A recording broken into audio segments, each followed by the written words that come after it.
You want to know how to save a dying franchise, whether it be Fast and Furious, G.I. Joe, anything like that? Just add The Rock. Oh yeah.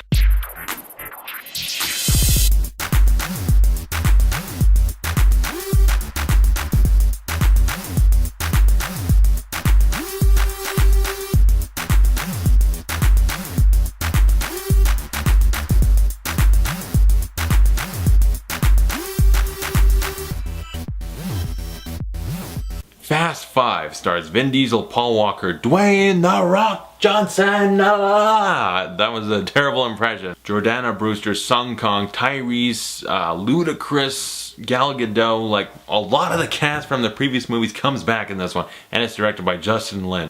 In this one, it takes place directly after Fast and Furious, where Vin Diesel actually at the end of that is sent to prison, and Brian and Mia bust him out by one of the weirdest rules of gravity, where Paul Walker's car hits a bus, or it lets it hit him in the ass, I guess, and the bus flips over. But it's cool nonetheless to see a bus roll. Anyway, they bust Vin Diesel out. They're on the run. They end up in Brazil, and they decide to rob this bad guy because he's a bad guy, and they're gonna do like Ocean's 11. They're bringing a lot of people back. Tyrese, Ludacris, Gal Gadot's character that was in Fast and Furious briefly. And yeah, they're gonna pull up an Ocean's 11 type robbery with the Fast and Furious style, but they've got a cop on their ass. What is he technically? Is he a marshal or something? Dwayne Johnson. He's some kind of form of law enforcement that's sent to hunt them down and catch him. And he's The Rock, okay? He's gonna kick some ass. And this movie is awesome. Best in the franchise for sure. I stand by it. I haven't seen 7 yet, but this one for sure is the high point that all other movies have to try top. Because this movie is the most fun and action-packed. Justin Lin with Tokyo Drift and Fast and Furious made modest movies where like they were kind of cool at times, but a little bit forgettable. This one, he went all out. Like, let's do some real badass action that's just awesome and memorable. This is the most memorable movie, most badass, awesome action-filled movie. It's just great. Almost every action scene in this movie is memorable. The first one, the bus thing, awesome. It's kind of, I don't know if that's actually possible, but it's cool. The train heist, there's a train heist. They got a Mad Max type vehicle driving around. A car crashes into a train. They end up driving off a cliff and jumping off the car. Like, that's a very cool scene. The scene at the end with the Dodge Chargers driving with a safe bank vault attached to the back, using it to smash shit up. Like, it's a very cool movie. The Rock and Vin Diesel's fight, you could not capture more testosterone-fueled badass baby oil dripping action in a one-on-one fight. And yeah, The Rock added to this movie. We got Vin Diesel and Paul Walker, and Paul Walker's very good. Vin Diesel also very good. And pretty much everyone else. Tyrese actually came back and is very good in this. Ludacris, Gal Gadot, our new Wonder Woman. I like her a lot in this movie, actually. Kang, very cool as usual. But The Rock is who I want to talk about. They introduce him as Hobbs, the diplomatic cop or whatever. I think he's like a U.S. Marshal or something. I'm not exactly sure what form of enforcement he is, but he's an awesome cop. He's got basically a tank. The man basically, he drips baby oil. He's made up of 100% testosterone. He shits red meat. I don't know. He's the manliest man that ever manned a man. I don't know. He's just a badass. He looks like he's carved out of granite.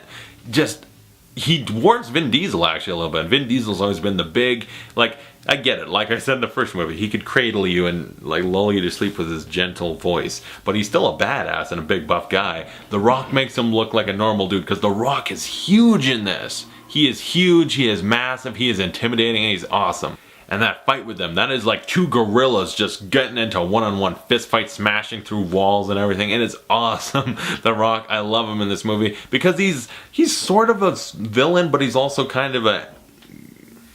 I don't even know what to consider The Rock. I don't know if he's technically a villain, but he's not. If you consider him the villain, he's the best villain this franchise has, but he also is sort of like just a character that is involved in it all, because he's not the main villain is pretty lame though. He's just a dude with money that's corrupt, and he corrupted the police force, and he has lots of money, and he's bad. So we should want him to be robbed. And yeah, the idea of it's going to be like Ocean's 11 with the Fast and Furious franchise, that makes it fun. It's a heist. They don't have to worry about doing street races. In fact, one of the jokes is that they set up a street race and then just don't even show it. They just show, yeah, we know what happens. They won.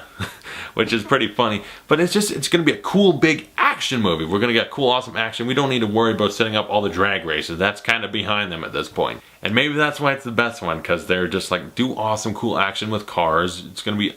like, just awesome is the best word. It could have just said Fast 5 subtitle. Awesome. and it would make as much sense, because that's what this movie is. We got great action. I like the story, you know, it's a fun time, it really is. When it's not cool action, it's kind of very humorous. The funniest movie of the franchise up to this point. A lot of characters playing off each other. Ludacris and Tyrese play off each other a lot because they were both in #2. Vin and Paul Walker together. I like Gal Gadot, and she and Han are dating. And Han's in this, and like, he had a cameo in Fast and Furious, but by Fast 5, people are like, he's dead. What's going on? At that point, you realize, oh, Fast and Furious Tokyo Drift takes place like after all this. So that movie takes place in the future, which kind of messes a little bit with the continuity because that movie did not have future technology.